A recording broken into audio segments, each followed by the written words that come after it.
I had no idea. I had no idea that the pseudosciencers have a vendetta against folic acid. I didn't even know that was something that we had to be concerned about fighting misinformation about. So folic acid, folate, vitamin B9, these are all the same thing. Synthetically made version, the naturally occurring, and the vitamin name. And I had no idea that it's something that the naturopathic or wellness crowd was even anti-vitamin B9 until multiple comments on my page talked about why you can't trust me as a doctor because I take a multivitamin with folic acid in it. So let's learn this how we would in med school, working our way up from a molecular level to a cellular, then a physiologic, then a pathologic. From a molecular standpoint, the replication of DNA requires folic acid, and that's in the human body and for other DNA. So from a cellular level, the replication of DNA is necessary for cell division. So think about cells in our body that turn over quickly, especially our red blood cells.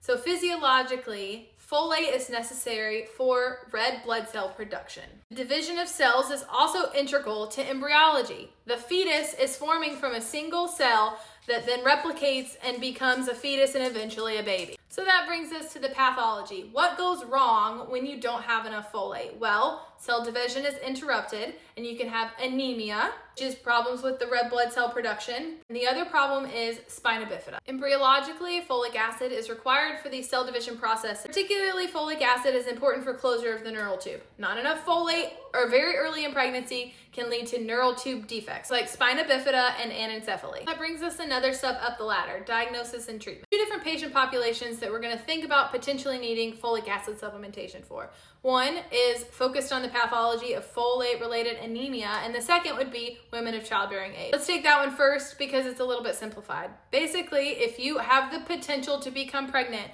because those neural tube defects happen so early in pregnancy that you do not know that you are pregnant yet by the time that they happen, you'd have to ensure that your body has enough folate before you even know that you're pregnant. Now, the other group's a little bit more nuanced because a young, healthy person with no altered intestinal anatomy and no other medical health problems who eats a regular, well-balanced diet doesn't usually have folate deficiency, but who does? Risk for folate deficiency if you have any disruption to your proximal small intestine. So when we eat food, it goes down our esophagus, into our stomach, and it starts in our small intestine, which goes from the duodenum to the jejunum, then the ileum, and it enters into your large intestine, and so on. Most of your nutrient absorption happens in your small intestine, and folate absorption happens early in the duodenum or the jejunum. Who has altered anatomy of their proximal small intestine? Well, anybody that has had a gastric bypass, and it can also be affected in patients with diseases like Crohn's disease. So can you take too much folate? Yes, yeah, you can. As we talked about, the general dosing recommendations is between 4 to 800 micrograms for people of childbearing age that might become pregnant. And that's usually the dose that you find in a supplement is like 400.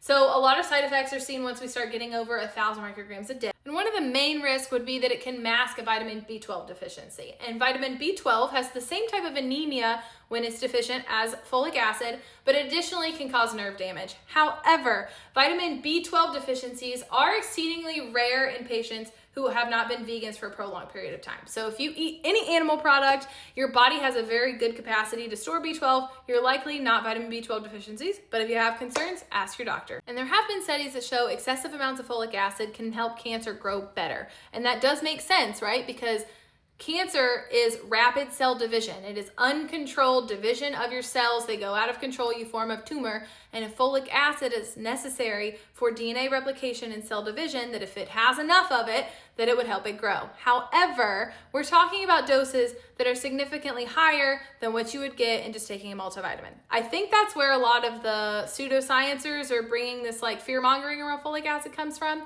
but one of the things that they do bring up that could be a potential concern is the stacking. So we have a lot of foods that have been fortified with vitamins and minerals because we want to prevent people from having deficiencies. But again, we're still not really reaching those numbers that would be big and scary. I don't have any one particular vitamin brand that I recommend. I use different ones, whichever ones I can find that I want that time. This particular one has 400 micrograms of folate, which is equivalent to 240 micrograms of folic acid. And we're talking about getting over that 1,000 microgram number, we're talking about folic acid. What I think part of the fear mongering comes from is they're concerned about combining all of these different foods that have been fortified with multivitamins, and then you're gonna get a folic acid overdose. So we just said there was 200 some micrograms of folic acid in the vitamin. This cereal has the most of any of the ones I have on my shelf. Maybe there's more, maybe there's less in other brands. I don't know. but it has 110 micrograms of folic acid, which is equivalent to 215 micrograms of folate. So now I'm up to 220 from the cereal and 240 for my multivitamin for the day. Maybe I have another serving of something that has another 100. I'm still not exceeding this number that gets us into a dangerous territory of folic acid for the day. In conclusion, if you have a well-rounded diet, you probably aren't going to end up with folate deficiency anemia unless you have some form of altered intestinal anatomy that prevents your absorption of folate or folic acid.